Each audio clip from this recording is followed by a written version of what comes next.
Welcome back to another episode of the Bridge the Gap podcast, powered by none other than Revenue Reimagined.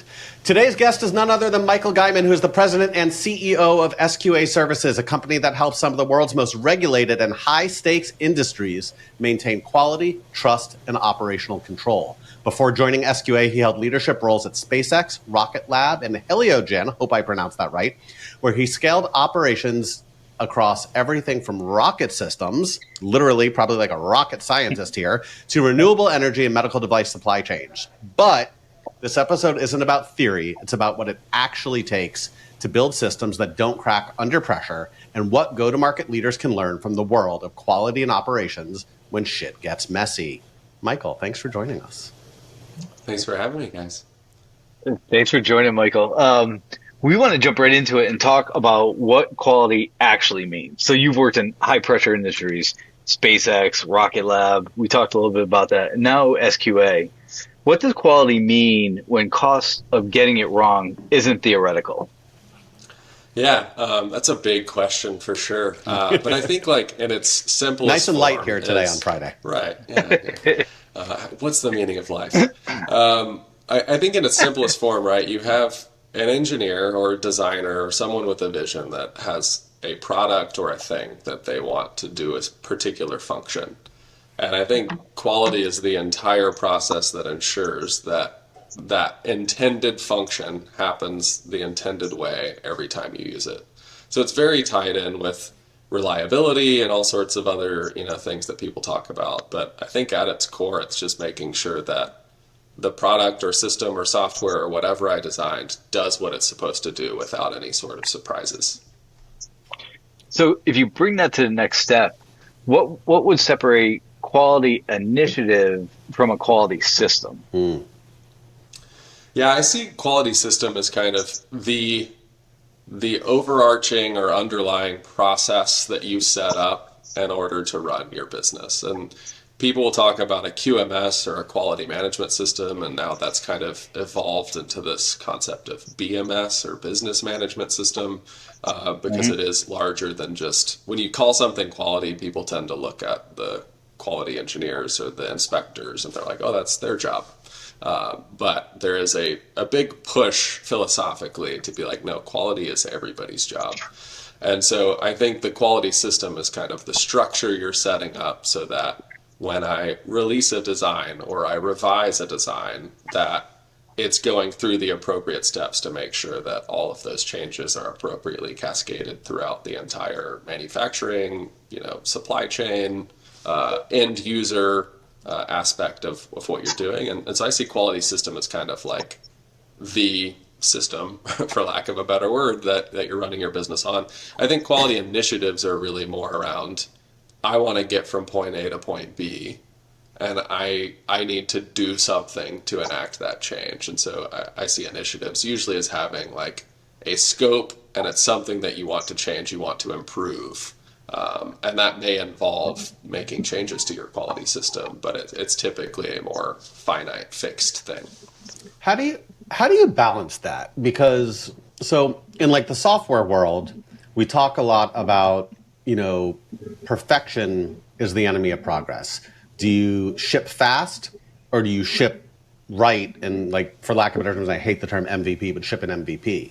And flipping that to like the world where you come from, SpaceX, aerospace, like you can't make a mistake. So how do you balance the operational safety at scale without like slowing things down? Yeah, I think SpaceX is a very, very interesting case to look at because they really did flip the paradigm around like quality and risk posture in the aerospace industry. Because historically, especially space has been very much a government project, right? It's taxpayer dollars going towards these multi-billion-dollar programs to get people on the moon, to launch a space station, to send probes to Mars. And so the tolerance for failure is basically zero because hey, I'm spending taxpayer money on this. I need to make it look like a good decision, so I can't have a rocket blow up that looks really bad and ends up killing my program. I think it was cool to see the approach that, Elon really took of taking calculated risk, and he really did take more of a software approach of Yeah. kind of MVP, fail fast, learn fast, very much the way the software startup world works. And they did it in a way where they built themselves enough tolerance for failure. And if you go back to the early days of SpaceX, the first three Falcon 1s failed, and they basically had no money, and they scrapped together a fourth Falcon 1, and it happened to work. But if that fourth one would have failed, like, you can ask anybody that was around at that time that predates me, but they were like, yeah, we all knew this was our last shot. And so, it got to a point where they had a zero tolerance of failure, but then past that point, they unlocked the necessary funding and got some contracts. And at the end of the day, they were launching cargo, not people, for a long time. And so you still had some tolerance of failure to say, well, if I'm moving the industry forward and doing things that have never been done before, and I'm trying to land and reuse rockets, which is a game changer from a financial perspective, then you have to acknowledge that I'm never going to make the progress at the speed that I want if I wait for everything to be perfect. And so they really did introduce this concept of kind of iterative design and test, fail, test again. And it's cool to see how that has rippled through the whole industry, because after SpaceX, I went to Rocket Lab, and, we had a mission failure as well. And even just simple things like reading the YouTube comments, people were like, you guys got this, like, this happens, space is hard, you'll figure it out, keep up the great work. And I was like, man, pre-SpaceX, that would have not been the overall vibe. It would have been people saying, see, this is why private space doesn't work, leave it to the experts, you guys are wasting money. But there really has been a huge culture shift industry-wide to realize if I want to innovate and I want to keep up, I have to have some tolerance for failure. Now, that whole equation changes when you start putting people on these things, because SpaceX will be the first to acknowledge they cannot afford to fail on a manned mission.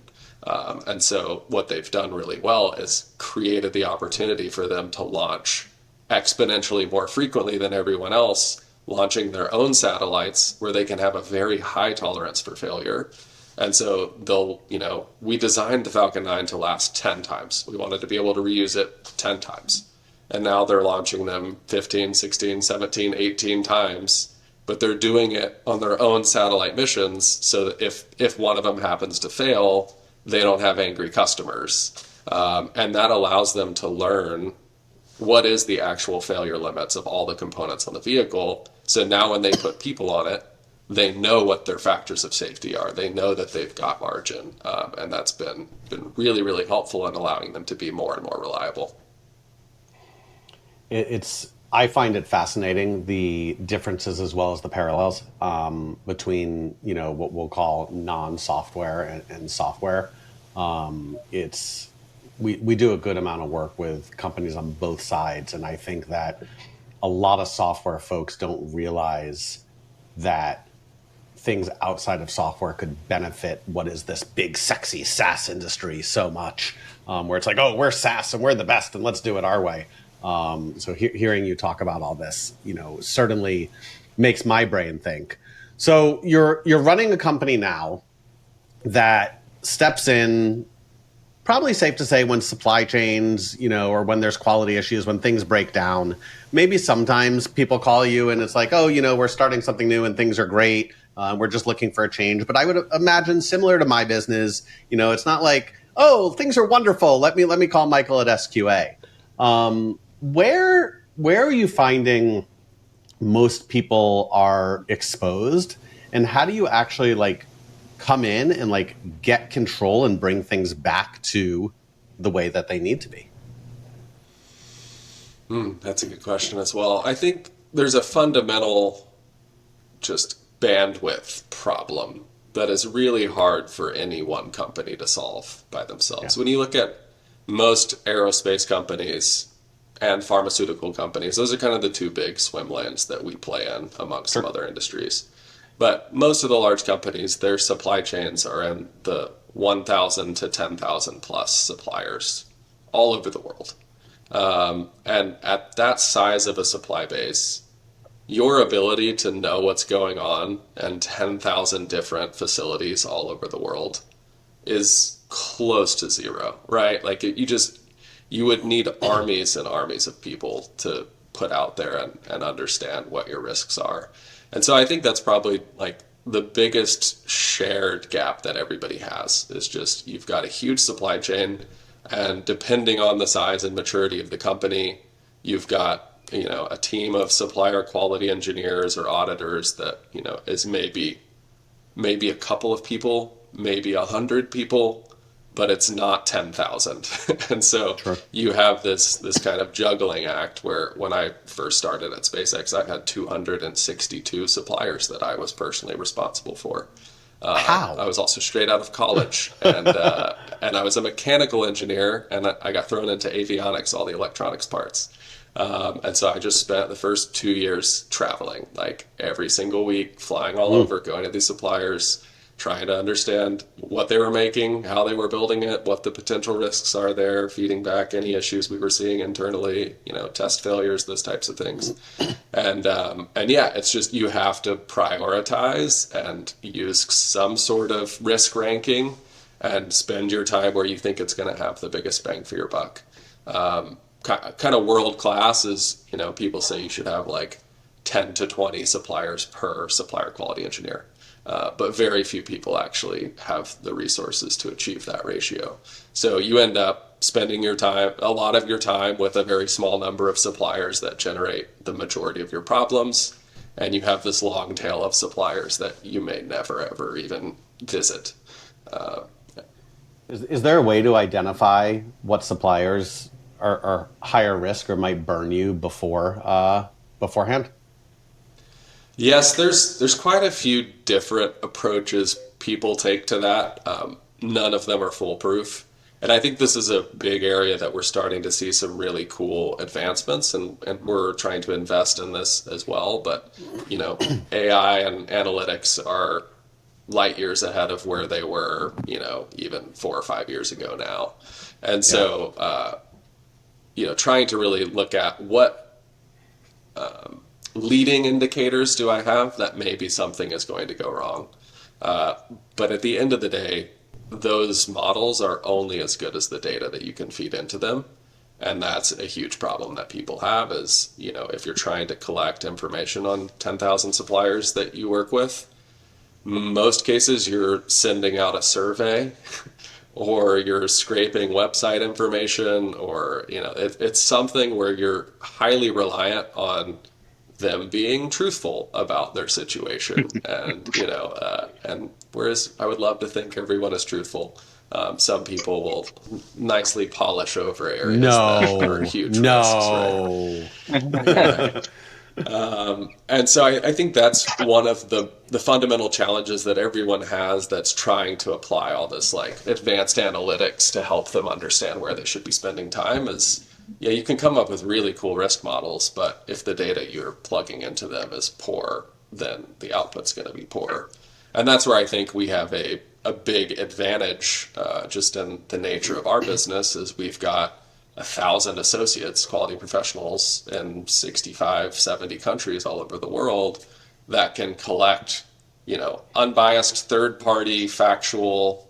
I went there, I saw with my own eyes what's going on, and I can feed you that information, and now you can put that into your risk model and you can trust it.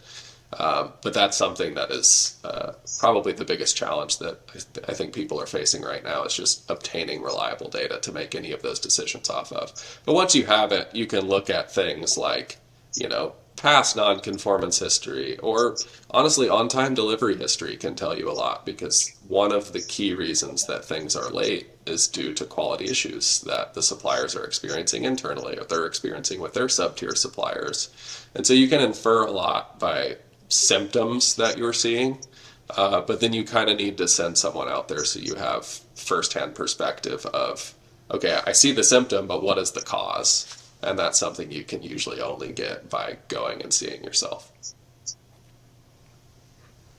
We're gonna swap up a little bit. This segment we're gonna call leadership under load. So you've gone from the tech leadership type of world where you're managing really technical teams to now the entire company. So you have like a lot of other things besides the technical load. How's your leadership style evolved across those transitions? I think, I mean, it's involved a lot of learning on my part, right?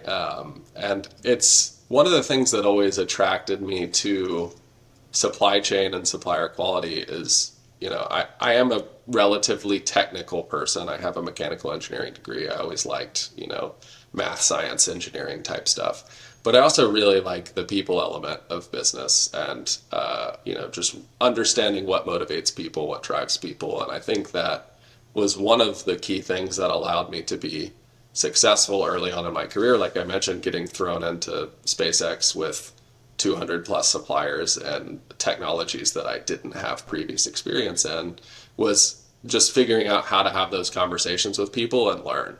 And so that's generally the first step of my leadership approach to any new situation that I'm plugged into is just spend time with the team, understand what they do. Sometimes I can probably get a little too into the weeds there because I'm a very detail-oriented person. And so after a while, I have to kind of consciously tell myself, like, okay, you understand enough, pull out of the weeds and let's look at a little higher level strategy. But I mean, I think there's pros and cons to managing very technical teams too. And sometimes it's nice to be able to kind of throw a very technical problem out there and have extremely technically skilled people that can problem solve and diagnose it. But sometimes like engineers are really bad at, categorically getting myopic focus on something and like going down the rabbit hole to solve this little issue and kind of losing sight of the bigger picture. And so I think there's benefits to managing, some less technical teams as well, because they can kind of take a step back and help me understand, hey, there's a system problem, but ultimately there's a philosophical difference that needs to be solved here. I'm reading, the emails that this person's sending, and I'm feeling that they're not bought into this path forward. And those are things that I think, as a more technical team and a more technical person, sometimes I don't naturally grasp. And so I've had a lot of, I think, positive experience working with the less technical teams too, because it's taught me the importance of, seeing the full picture and focusing on, interdepartmental relationships and customer supplier communication and all those types of things. People buy from people. That's why companies who invest in meaningful connections win. The best part? Gifting doesn't have to be expensive to drive results, just thoughtful. Sendoso's intelligent gifting platform is designed to boost personalized engagement throughout the entire sales process. Trust me, I led sales for a Sendoso competitor, and I could tell you, no one does gifting better than Sendoso. If you're looking for a proven way to win and retain more customers, visit sendoso.com. How do you handle pressure today versus like 5 years ago? Because I'd imagine, and maybe 5, 7, 10, however many, but like I'd imagine a SpaceX and an Elon is very different than an SQA and your board and your owners. But at the same time, recognizing like you're ultimately responsible to some of the largest, most regulated companies in the world that, while they might not be Elon or SpaceX, have very, very high expectations. And I'd imagine there's immense pressure in what you do. What's changed in the way that you handle that pressure? Going from employee to CEO. Yeah. I mean, I think I am naturally wired to handle pressure pretty well. It actually kind of, my wife often comments on how she gets frustrated at the fact that I like just things don't seem to faze me. And so I don't know. Some of it is just, I've learned to just take things one step at a time. And I think that applies to really any type of pressure you're under. Is you can't allow yourself to get overwhelmed. You have to just focus on the next problem in front of you that you can solve, and learn when to escalate, when to ask for help. Those types of things I think are really important.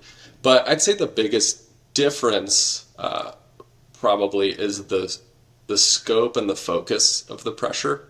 I think under kind of the Elon SpaceX environment, there was always a million different projects going on, but at the end of the day, there was one goal and one, company that we were working towards advancing. And so I think that while the intensity of the pressure was extremely high, because that's just kind of how Elon is, and he sets goals and expectations that are borderline impossible at times. I vividly remember when we were first unveiling the Dragon capsule, our first manned version of the Dragon capsule. So SpaceX has been launching Dragon. I think the first launch was 2010 of just test mission. And they had Cargo Dragon for years. And then we were coming out with basically the first one that was going to carry humans. And I don't remember what year this was, but this was in January, March, somewhere Q1 timeframe. And our goal was to release it in October and have this big unveiling event. And right around that time was when the tensions with US and Russia really started to escalate. And at the time, with the space shuttle retired, we were sole sourced with Russia as a nation to bring our astronauts to the space station.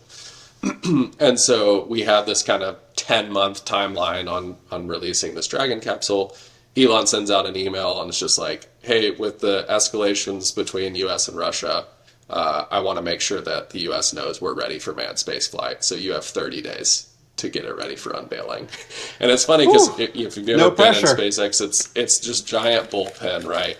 Low cubicles. You can see everybody across the entire room. Elon doesn't even have an office. He has a cubicle. But he sends out this email and I'm on the third floor and everyone just stands up and is looking at each other wait, what? And so it kicked off this 30-day scramble, but we got it done. We had a mock-up that we could unveil and show the world what Dragon was supposed to look like, and that continued to evolve dramatically between that point and when we actually launched the first one. But those are the types of deadlines and pressure that were just commonplace. It's just taking something that a normal company would take a decade, our deadline would be a year. And then halfway through it, that deadline would be pulled in sooner, And so it's just constant go, go, go. And, here there's probably a little less of that. However, we still work with companies like SpaceX. So we get the flow down of those crazy requirements and those deadline shifts. But I think the bigger challenge here is we have 100+ clients that all have their own critical path priorities and deadlines and things. So whereas that direct pressure isn't necessarily there, you have this big distributed pressure and it becomes really a prioritization challenge. And, we never want to let a client down. And so we have to really look at, which of those deadlines are real and which ones are actually going to impact the client, and how do we make sure that we're resourcing ourselves and prioritizing our teams appropriately to keep everyone focused on those goals so that we're keeping our clients' goals moving. So we talk a lot about systems versus heroics on the show. You relatively new to the CEO role. There's a lot in place. SQA is not a new company, and I'm going to put you a little bit on the spot here. When you took over SQA, what did you see that you were this needs rewiring, this needs to be changed, we're going to fix this? Mm-hmm. Yeah, I'll start by saying I was very pleasantly surprised. SQA started in 1995, so we've been around for 30 years. I stepped in 2.5 years ago, so 27 years into this journey. It was founded and run by the same guy as CEO, Mike McKay, for 27+ years. And he and I are very, very different, and he'll be the first to admit that. He is, very, very big relationship builder, sales guy. He's super good at reading people. He's just I always describe him as the type of person that will go out to dinner with a stranger and he'll be godfather of their children by the end of dinner. He's just really good at building those core relationships. So he's more like me and less like Dale. Yeah, probably. Okay. But he's not technical at all. He doesn't have any engineering background. That's just like me. And so, when he first approached me to bring me in, and just for context, I was for a while at SpaceX leading the source inspection program and some of our supplier assessment and approval and onboarding processes and things. So I worked very closely with SQA when I was a client, essentially. And that's how I got to know the team, got to know Mike, the former CEO, still owner and chairman of the company. But he approached me and was just like, "Hey, I love this company. I built it with my dad. Like, I really want to see it succeed. But I'm also, kind of at the point where I know it needs somebody other than me at the helm, someone that's going to bring a different approach because, he grew it from zero to where it was, which was, extremely impressive when you look at the list of our clients all being some of the biggest names in pharma and aerospace. And we're, relatively small company out of Palos Verdes, California, working in 90 countries all over the world every year. So, I mean, that was him and the team that was here. And many of the people that I have on my team now have been at the company 10, 15, 20 plus years. Like, it's a very You don't see that a lot. Stable environment with people who really love this company. They love the culture. They love what we do, how important our work is. And so I was, blessed and pleasantly surprised when I stepped in and kind of got a vibe for the overall team, the culture. Everyone's like really bought in. They want to do the right thing. They're really hard workers and make sure that, like, come hell or high water, we'll find a way to get it done. And so I think, at first I was kind of, worried about what am I stepping into here, young kid coming into this company where people have worked here longer than my entire career, at other companies. And but the team was very, very welcoming and open and kind of ready for something new, which I think was great. I think at the highest level, to answer your question of what I saw that needed to change, some of it was some team dynamic stuff. I think it was eye-opening to me. I had never been in an executive, much less CEO position before. And so I've always been used to just being able to, like, throw my opinion out there in a meeting. Be like, oh, I think, this would be a good idea. And for the first couple of weeks here, I started to realize, like, once I threw my opinion out, people were like, okay, that's what we're going to do. And I was like, whoa, I'm new here. I don't know if that's a good idea or not. Like, I was just stating that as an option. We should talk about it and we should evaluate the pros and cons. And if it's a dumb idea, you should tell me it's a dumb idea. And has anyone told you that any of your ideas have been dumb ideas? No one's used that word specifically. Sure. But yeah. At least to my face, probably behind my back, right? But no, I remember, like, a couple weeks in, one of our guys, Ed Snyder, who's been with the company for 20 plus years, and I worked with him when I was at SpaceX. He was the program manager for me, so we know each other well. But I kind of threw out an assumption in a meeting, and he was like, actually, no, that's not true. Like, and he gave me the data to show it wasn't. And I, like, called a timeout. I was like, Ed, thank you. I was like, everyone, please do that. If I'm wrong, like, tell me. And so that's been, I think, one of the biggest things that I've been focusing on building over the last 2.5 years here is this comfortability with conflict and the ability for the team to just debate openly and not hurt each other's feelings or feel like, oh, well, my idea got shot down, so, that guy thinks that I'm stupid or he's trying to make me feel bad. It's just like, no, it's just the way for us to come up with the best ideas for all of us to argue for a little while and then, see the pros and cons and weigh them and then choose a path forward. So I think that's probably, culturally the biggest change that I wanted to make. And I think, we've made really awesome progress. And I think you guys even kind of pointed that out when you started, talking with some of our team, seeing, like, the dynamic of the meetings and things. I think hopefully shows that we're on the right track there. And then I think from a more technical perspective, we, have really kind of scaled this business model from zero to where we are now. And it's been a very siloed approach in many ways, where, like, client A has their team and client B has their team. But then each of those teams develop an entirely different process for doing the same thing. Could be source inspections at suppliers or supplier quality audits. But we've got so many different flavor variants of what we do now. And so, you have client A, B, C, and D that are all trying to do the same thing, but they're doing it in 4 different ways. And so I think that's what we're working on now, is trying to drive some standardization where we can, and use best practices from all four of those clients to say, hey, actually, if we do it this way, we can schedule more efficiently. Or if we do this, we can get you data instantly instead of you having to wait for us to fill out your form and send it. And so that's still a work in progress, but I think it's looking at where can we centralize some of those resources, create some synergies between different programs, while still allowing that very customer-centric approach from a like customer service perspective that made SQA so successful to begin with. I love that. And it leads in really well to the next question, because we were kind of talking about, as we were engaging with SQA and go to market. This kind of question comes from, how can go to market learn from quality? So most go to market organizations only think about quality when something breaks.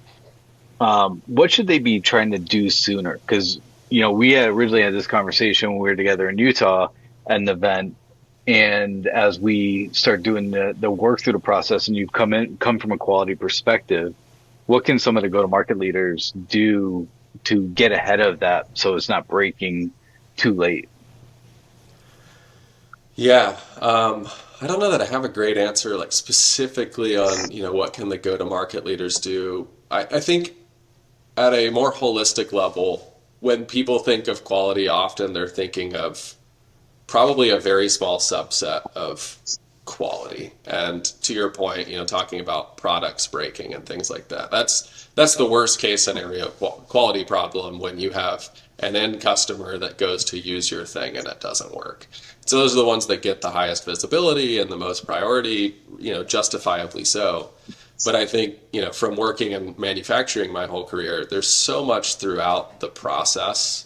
And this goes for software and any other industry as well. But when you start to really drill in and look at the amount of rework loops that are happening throughout the entire design, pre-production, production, release process, there's so much opportunity to save money and time if you invest in controlling quality up front and doing it right from the jump. And that's where I think a lot of companies probably find that out a little too late. Once they have a product that's out there and they're ready to scale, is when they run into all types of those issues. And I mean, that's something that, the launch industry taught me pretty well, is building one rocket is very hard.